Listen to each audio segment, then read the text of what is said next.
Hello guys, so welcome back po ulit sa ating channel Stock Play at muli po tayong mag-update sa mga top trending stocks, and don't forget to subscribe sa ating channel and paki-press na rin po yung notification bell para palagi po kayo ma-update sa mga bagong videos na i-upload natin.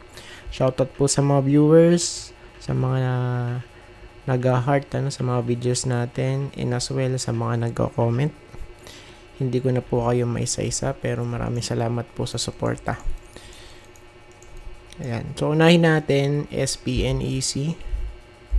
Since Monday ngayon, tingnan natin yung market. So, for this one, red candlestick. Of course, normal lang to guys, no? Ayan. Yung mga pullback is normal lang yan. And kung papansinin po natin dito sa big picture, ang nakikita kasi rito, walang throwback na nangyari, no? So, dito yung sinasabi natin. Ayan. Kasi ang typical, pagka nag-breakout, guys, of course, magkakaroon ng throwback kung saan nag-breakout. Or yung tinatawag nating retest. So, for this one, SPNEC, kung titignan natin, dire-diretso, no? Okay, from here, tapos nag-spike hanggang dito, 16.4,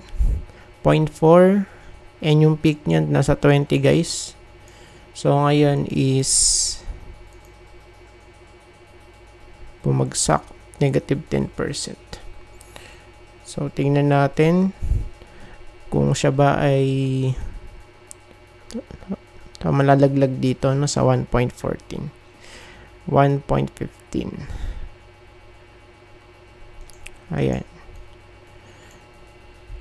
So this is based of course sa weekly chart.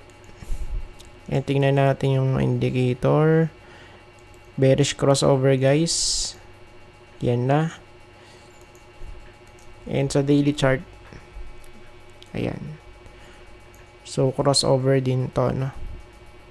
Nga lang kasi pag kayo mga overbought na ganun, medyo hindi po natin pinapansin, ano? At laging indicators nga yung mga to, Ayan. Pero right now, medyo effective naman talaga, no? So, yun nga lang, kailangan ng mga confirmations. For now, this one is nasa supporting na natin kung mag-hold at magkakaroon ng bounce. Ayan, no? So, typical lang yung mga ganyan. SECB. So, dito naman baliktad. Nag-spike naman, ano? May news ata dito, Parang may nabasa ko na news about sa mga bangko, no? Yung kay ano ata yan, kay Alice Guo ba yun? Ewan ko kung yun nga yung naka-apekto rito. Ayan. Pero for sure, meron yan, no? So, ngayon, so, 2 consecutive, na to? Solid green candlestick, guys. Pero, still, hindi pa rin overbought. And, in my opinion, tingin ko, no? So, pwede itong mag-retest dito sa 80. Sa may green box. Ayan, kasi dito na, nahulog, Ayan, no? Laglag, then retest, tapos hindi naka-recover. Ayun na. Okay. So, pabagsak ng pabagsak. So, for this one, I see here, of course, pwede pa tong ma-hit yung 80, ano? Ayan, kasi yun yung natin, resistance for this one, SECB. Overbought. Of course, kapag ka na-hit yung resistance, bonus yan. Ayan. Pero sa malamang, baka ma-hit pa yan, bago magkaroon ng pullback, no? Since overbought na tayo dito sa daily chart. So, for our chart, overbought na rin kasi. Pero pwede pa yan. So, pwedeng umuntog tapos biglang bagsak, no? SECB. Tapos, next natin, Vita. For Vita, good thing is nasa taas na ng 200 yung moving average based sa weekly chart to. So, yun nga lang, overbought na. Okay. So, ito po yung ano natin, no? Mga niiwasan natin. Pagka overbought na sa weekly chart, medyo grabe yung ano nyan. Yung pullback nyan, ano? Same here, oh. Ayan, oh. So, possible mag-bearish crossover na to, guys. And kung ano natin, makikita natin, dalawa yung support, of course.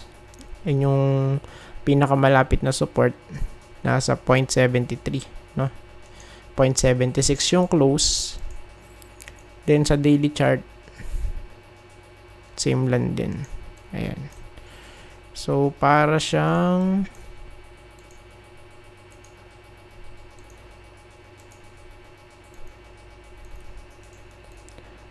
okay, parang trend line, ano?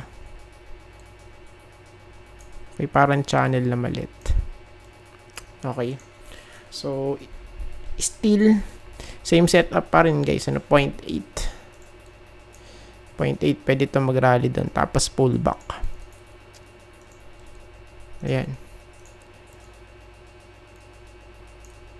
Save natin siguro yan. Next, MAC. Okay, trending din. Hindi po tayo, updated sa mga, mga disclosures. Yan, sa chart lang tayo nag-base. And minsan, gumagawa tayo ng mga, ng mga video about fundamental analysis. Yun nga lang, sobrang, dalang. So siguro sa mga susunod, pwede nating, kumbaga, hindi lang puro technical. So, mag-share din tayo ng fundamental, guys. Ayan, for MAC. Of course, breakout. Good thing. And base dito, so, ang next possible yung, kumbaga, consider natin, dito, immediate resistance, somewhere here sa may 5.75. Yan, pero yung ceiling, yung next resistance, 6.23. Ayan. So, dito yun guys sa area na to kasi maraming mga retest dito before. So, overall, maganda yung kanya structure. Right? So, sideways to. Ayan, no? Tapos, breakout. And, pagka ganyan, guys, we know the drill. Of course. Okay. Ayan, no? Sobrang ganda nung niya, no? Nung kanyang chart. Hindi siya hype. Okay, because yun nga, sideways pa rin na makakonsider to. Ayan, no? Sideways, guys. Goods. Ayan, for me, goods to. Overbought dito. Pero tingnan pa rin natin. Yung closing, 5.55. So, bukas tingnan natin kung ano yung mangyari dito. Ayan. So, baka sakaling mag-trending lang ulit, no? MAC. Ayan, FCG. Check natin, FCG. Retest na din to sa resistance. 0.82. Pasok dun sa may green box, guys. So, ngayon, FCG. Ayan, kasi breakout to eh. It means, eto fake out, guys. Eto fake out. Same here. Ayan, kasi di na-sustain. Okay, supposed to be that magko-close, no? Tapos mag-hold na ron. Kaya this one, fake to kasi bumalik dito sa baba eh. So, ngayon, eto na. Okay, possible, start na ng markup pace, guys. And we know that pagka start na ng markup pace or yung tinatawag nating discovery pace, nag-spike talaga yung price niyan. Okay? Since nasa resistance, tignan natin kung magkakaroon muna ng throwback to, no? Ayan. So, pwedeng bumalik dito sa area na to. Ayan. Pero supposed to be dapat mag-hold Okay, para masabi nating discovery phase na, no? Okay, tas ganun. So, for this one, maganda yung kanyang structure, guys. No? So, wag lang magagaya dito sa may last attempt. Ayun, kasi nung tag-pullback din nag-hold. Bumagsak eh, ayun, no? Okay. So, ngayon, tingnan natin this time. And yung next resistance, just in case lang na, ano pa, mag-extend, even though na overbought. So, tingnan pa rin natin kasi dito pwede pa rin naman tong mag-spike. Crossover dito eh. Sa may stock, no? So, yung next resistance, 0.85. Ayan. Tapos, last, pure gold. Check natin kung may nangyari na ba dito. Ayun. Solid. Nag-break out. Mga may idols. Okay, magandang pangitain to. Because kung titingnan natin is papalapit na tayo dito sa retest, sa 200-day moving average. So, very close na, guys. 30.85 yung closing price today. And yung 200 nasa 33 lang yan yung price, no? Okay, para ma-hit yung MA na yan. So far, so good ang pinapakita na to. So, yun nga lang, overbought na. If ever man na magkaroon ng pullback, goods lang, no? Since overbought naman eh. And pagka nag-extend, pwede i-retest muna to bago magkaroon ng throwback. Just in case lang,